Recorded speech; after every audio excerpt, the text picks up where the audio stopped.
हम एक बार बंबई गए, बंबई एक बहुत बड़ा चेला आया मिलने, अभिनेता, बहुत बड़ा अभिनेता। बोला महाराज हमने सुना तुम पर्चा बनाते हो। हमने कहा हमने भी सुना हम पर्चा बनाते। बोले महाराज ऐसा पर्चा बनाओ कि जो बात कटे ना। हमने कहा हम ऐसे ही बनाते हैं, बात कटती नहीं है। अरे बोले नहीं थोड़ा अलग बनाओ, स्पेशल। हम कहा लाओ पेन कागज। बहुत बड़ा अभिनेता था, नाम नहीं लेंगे नहीं तो बेइज्जती हो जाएगी।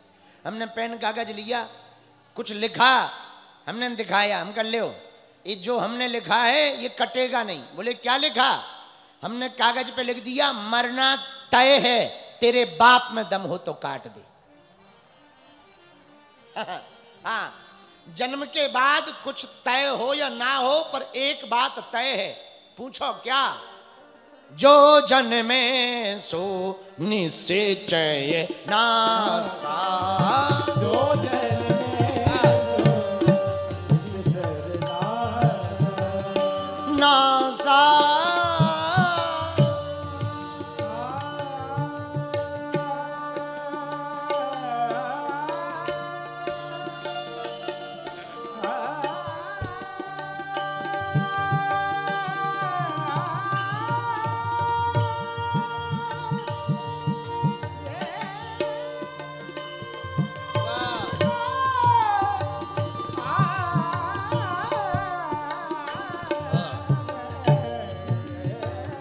जो जन्मे सो निश्चय नासा।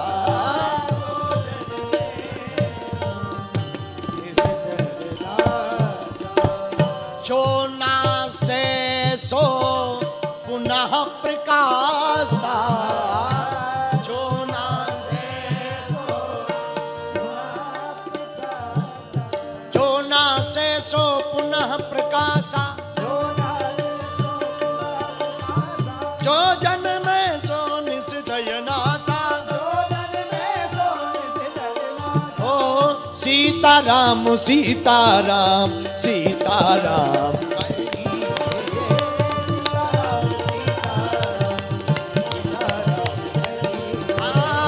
सीताराम सीताराम सीताराम कहिए।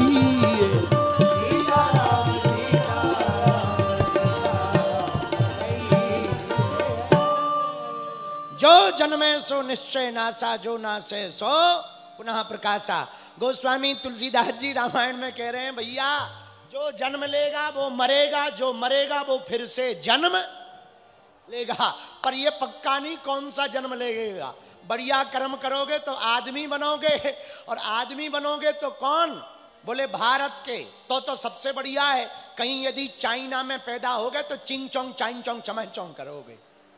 हाँ हाँ, आदमी बनना बहुत बड़ी बात थोड़ी है, भारत में जन्म लेना भी बड़ी बात। अब विचार करो चाइना में जन्म लेते तो क्या तुम भागवत सुन रहे होते? बोलो बोलो बोलो। इतनी छोटी छोटी सी आंखें और छोटे छोटे से बाल और वहीं पर चश्मा लगाए, चिंग चांग चांग चांग चमा चांग। हाँ, बोले क्या हुआ? बोले चाइना आ गए हैं। तो भगवान की बड़ी कृपा है कि मनुष्य तन मिला। बोले मनुष्य तन कैसे मिला? बड़े भाग्य मानस तनु पावा। बड़े भाग्य से मनुष्य का तन प्राप्त होता। तो परीक्षित जी महाराज की मति मारी गई। 7वें दिन तक्षक नामक नाग काटेगा। तुरंत डर गए परीक्षित जी, सब छोड़ छाड़ के गंगा के किनारे आ गए। महात्माओं को बुला लिया। महात्मा बोले क्या हुआ? बोले मरना है, उपाय बताओ। क्या उपाय? मरे ना। और ऐसा कोई उपाय नहीं कि मरो ना। तो सबने उपाय बताया। किसी ने जप, किसी ने तप, किसी ने ज्ञान, किसी ने वैराग्य, किसी ने यम, किसी ने नियम, किसी ने आसन, किसी ने प्राणायाम, किसी ने प्रत्याहार।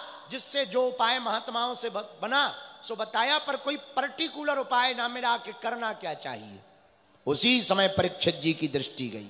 आहा, देखते ही देखते एक 16 वर्ष की अवस्था के दिव्य तेजधारी महात्मा, लटकी लटकी हुई, बाल खुले हुए, जटाएं खुली हुई, चंद्रमा के समान मुख चमक रहा, दिव्य तेज है चेहरे पर, और निर्वस्त्र अवस्था में मुस्कुराता हुआ चेहरा आ रहा। उस दिव्य तेज महात्मा को देखकर सब महात्मा खड़े हो गए, परीक्षित जी ने देखा जब ये बड़े बड़े बूढ़े बूढ़े महात्मा खड़े हो गए, छोटे से बालक को दिखने में जरूर छोटा है, जरूर ये पक्का खोटा है, जरूर ये जो छोटा है जरूर ये कोई बहुत पक्का सिक्का है, खोटा सिक्का नहीं है, बहुत पक्का सिक्का है, कोई बहुत बड़े महात्मा है।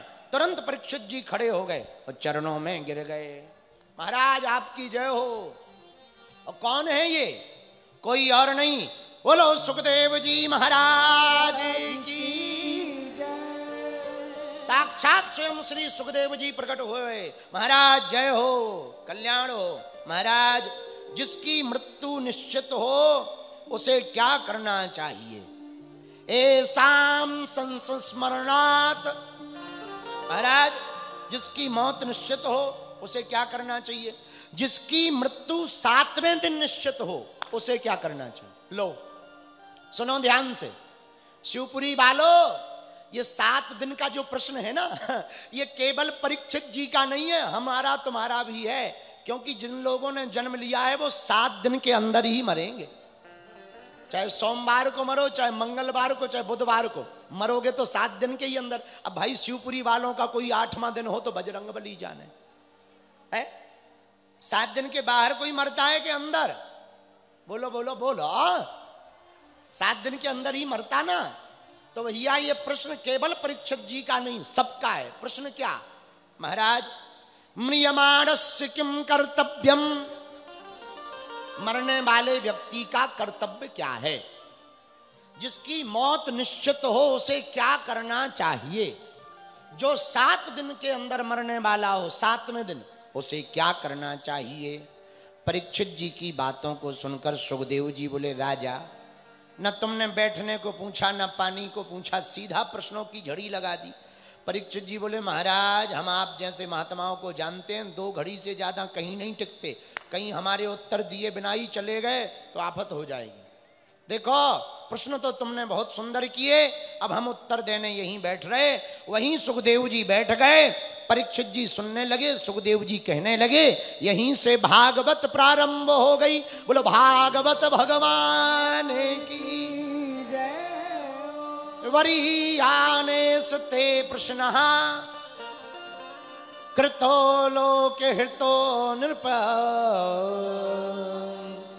आत्मवित् सम्मितः पुंसा श्रोतव्यादिषु या परः। आहा, वरीयाने सते प्रश्न। महाराजन क्या दिव्य प्रश्न किए तुमने। 7वें दिन जिसकी मृत्यु निश्चित हो उसे क्या करना चाहिए? भजन करना चाहिए। महाराज भजन कैसे करे? सुमरन श्वास द्वारा।